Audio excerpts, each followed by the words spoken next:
जो रचनाकार है हजारी प्रसाद द्विवेदी जी। पहले हमने एक पैराग्राफ उनका जो जीवन परिचय था कबीर का वो हमने पहले भाग में देख लिया था। उस लेसन का जो पहला पैराग्राफ था वो भी हमने देखा है। अभी जो दूसरा हमारा पैराग्राफ चल रहा है, देखो दूसरा पैराग्राफ में क्या कहते हैं हजारी प्रसाद द्विवेदी जी कबीर के बारे में। कबीरदास की वाणी वह लता है जो योग के क्षेत्र में भक्ति का बीज पड़ने से अंकुरित हुई थी। वह दिनों उत्तर के हठयोगी और दक्षिण के भक्तों में मौलिक अंतर था। एक टूट जाता था पर झुकता न था, दूसरा झुक जाता था पर टूटता न था। एक के लिए समाज की ऊंच नीच भावना मजाक और आक्रमण का विषय था, दूसरे के लिए मर्यादा और स्फूर्ति का। संसार में भटकते हुए जीवों को देखकर करुणा के अश्रु से वे कातर नहीं हो आते थे, बल्कि और भी कठोर होकर उसे फटकार बताते थे। वे सर्व जगत के पाप को अपने ऊपर ले लेने की वांछा से ही विचलित नहीं हो पड़ते थे। वांछा मतलब इच्छा, वांछा मतलब इच्छा, वांछा मतलब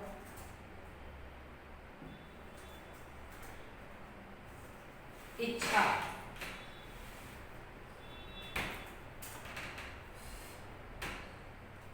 बल्कि और भी कठोर और भी शुष्क, शुष्क का यह मतलब है सूखा, शुष्क, शुष्क मतलब सूखा।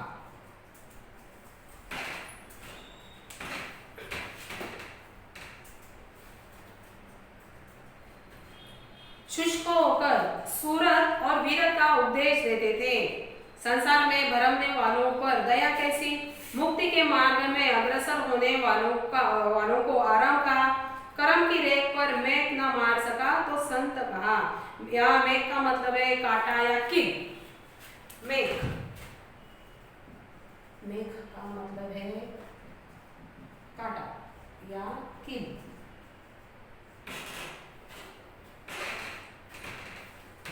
ये जो कबीरदास है वो कबीरदास क्या करते थे, जो रास्ते में भटकते हुए व्यक्ति थे, लोग थे, उन्हें वो क्या करते थे, उनसे कठोर होकर उन्हें डांट फटकारते थे। अभी वो फटकारते क्यों थे, क्योंकि वो सही मार्ग पर चले, इसलिए वो क्या करते थे, उनको उपदेश देते थे, मतलब प्यार से समझाने की कोशिश करते थे।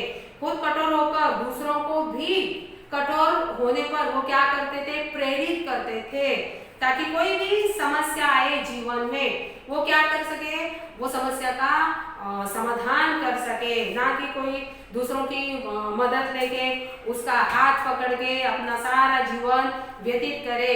ऐसे जो लोग थे उन लोगों से वो क्या करते थे, हमेशा नफरत करते थे। इसलिए वो क्या करते थे, लोगों को अच्छे मतलब सच्चाई एकता का मार्ग दिखाने की कोशिश करते थे। वे कभी किसी भी समस्या से टूटे नहीं थे, वहां से वो क्या करते थे, उभरने की कोशिश करते थे।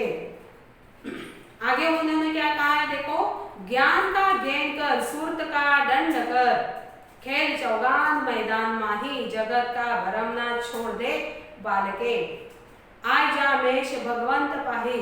अभी ये जो हजारी प्रसाद द्विवेदी जी है, उन्होंने कबीरदास ने जो कुछ कहा है, मतलब उनका जो स्वभाव है, उस स्वभाव से उन्होंने क्या किया है, हमें मतलब उनका परिचय देने की कोशिश की है। अभी कबीर का मानना क्या था कि ये जो संसार है, ये संसार कैसा है, एक मैदान की तरह है। जिस तरह से मैदान में हम एक रूप से एकता से खेलते हैं, एक दूसरे के साथ खेलते हैं, ठीक उसी तरह ये जो पूरा संसार है एक मैदान है, और उस संसार में हम लोग क्या है, एक खेल की तरह है, खेलने वाले।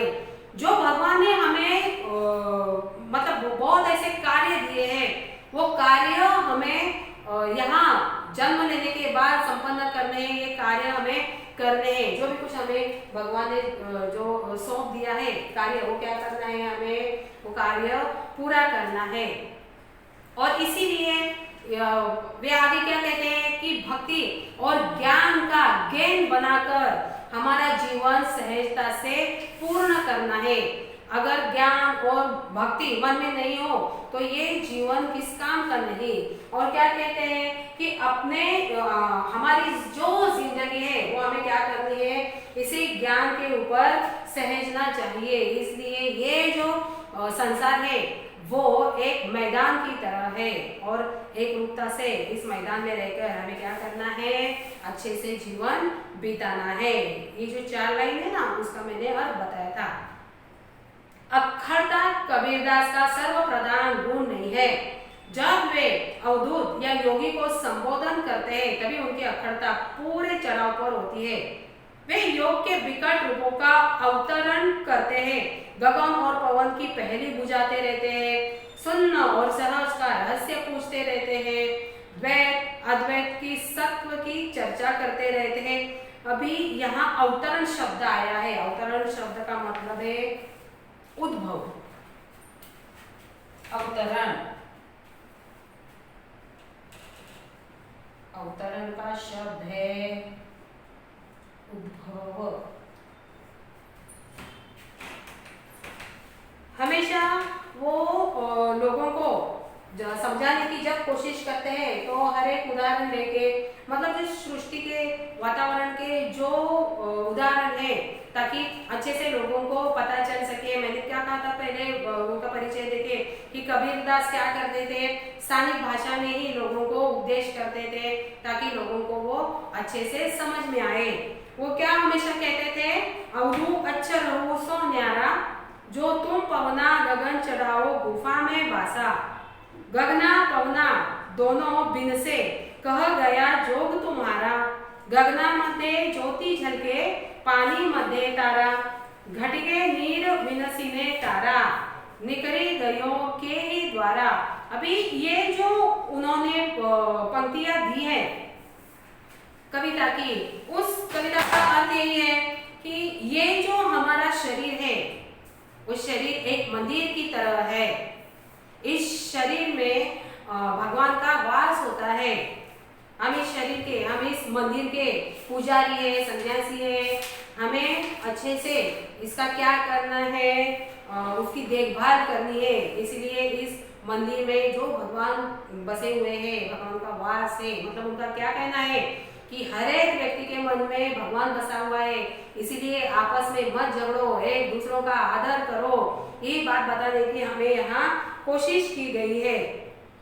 इसीलिए वो क्या कहते हैं, जब आसमान में हवा ना हो तो सूना सूना लगता है, पूरा जो वातावरण होता है उस वातावरण में बदलाव सा आ जाता है। इसीलिए मन में हमारे क्या होनी चाहिए, भक्ति होनी चाहिए, ज्ञान होने चाहिए और अपने खुद पर श्रम करने की ताकत होनी चाहिए। और क्या बताते हैं, गगना पवना दोनों बिन से कह गया जोग तुम्हारा, गगना मध्य ज्योति जाके पानी मध्य तारा, घटिके नीर विनसीने तारा, निखरी गयो के ही द्वारा। और आगे बताने की कोशिश करते हैं कि ये जो मतलब आसमान है, उस आसमान में जो तारे होते हैं, अगर वो तारों का प्रतिबिंब जब पानी में पड़ जाता है तब चारों दिशाएं कैसी होती है, मतलब प्रकाशमय होती है। चारों ओर उजाला ही उजाला निर्माण होता है। ठीक उसी तरह से हमारे अंदर भी क्या होना चाहिए, भक्ति की भावना होनी चाहिए। जब तक ये शरीर जिंदा है तब तक हमारे जो अंदर की भक्ति है उसका महत्व अधिक है। जब जीवन में भक्ति के मतलब जीवन में भक्ति के बिना ये जो जीवन है वो क्या है, पूरा अधूरा है। इसलिए हर एक के मन में क्या होनी चाहिए, भक्ति होनी चाहिए, एक दूसरे का आदर होना चाहिए। ऐसा उपदेश कबीरदास जी ने इस पंक्तियों में किया गया है। आगे देखो क्या कहते हैं, परंतु वे स्वभाव से फक्कड़ थे। फक्कड़ मतलब मस्त, फक्कड़, फक्कड़ का मतलब है मस्त। परंतु वे स्वभाव से फक्कड़ थे। अच्छा हो या बुरा, खरा हो या खोटा, जिससे एक बार चिपट गए उससे जिंदगी भर चिपटे रहो, यह सिद्धांत उन्हें मान्य नहीं था। वे सत्य के जिज्ञासु थे और कोई मोह ममता उन्हें अपने मार्ग से विचलित नहीं कर सकती थी। वे अपना घर जलाकर हाथ में मुराड़ा लेकर निकल पड़े। यहाँ मुराड़ा का मतलब है जलती हुई लकड़ी। मुराड़ा, मुराड़ा का मतलब है जलती हुई लकड़ी।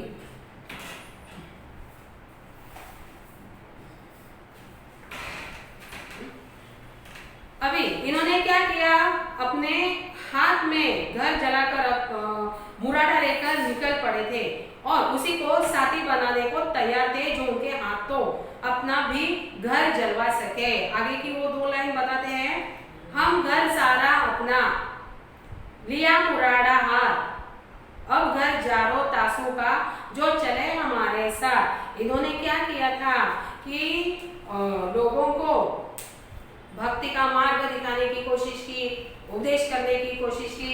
इसीलिए वो कहते हैं कि मैंने मेरा घर त्याग कर ज्ञान का और भक्ति की जो मशाल है वो हाथ में लिए उन्होंने अपना घर बार छोड़ दिया है, उन्होंने अपना परिवार छोड़ दिया है, बच्चों को छोड़ दिया है।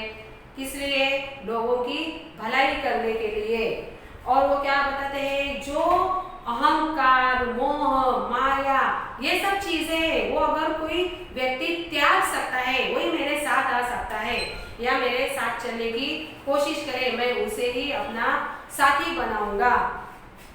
और क्या कहते हैं, जो भौतिक सुख है, जो विषय वासना है, वो क्या करनी चाहिए, लोगों को त्याग देनी चाहिए। मैंने भी ऐसा ही किया है। इस जो 2 लाइन है वो 2 लाइन में ये बताने की कोशिश करते हैं कि मैंने क्या किया है कि अपने अंदर की जो विषय वासना थी, जो मोह, माया, प्रेम, ये क्या किया, उन्होंने सब छोड़ छाड़ कर अपने घर बार का त्याग करके लोगों को सच्चाई का मार्ग दिखाने के लिए उन्होंने वो मार्ग अपनाया है।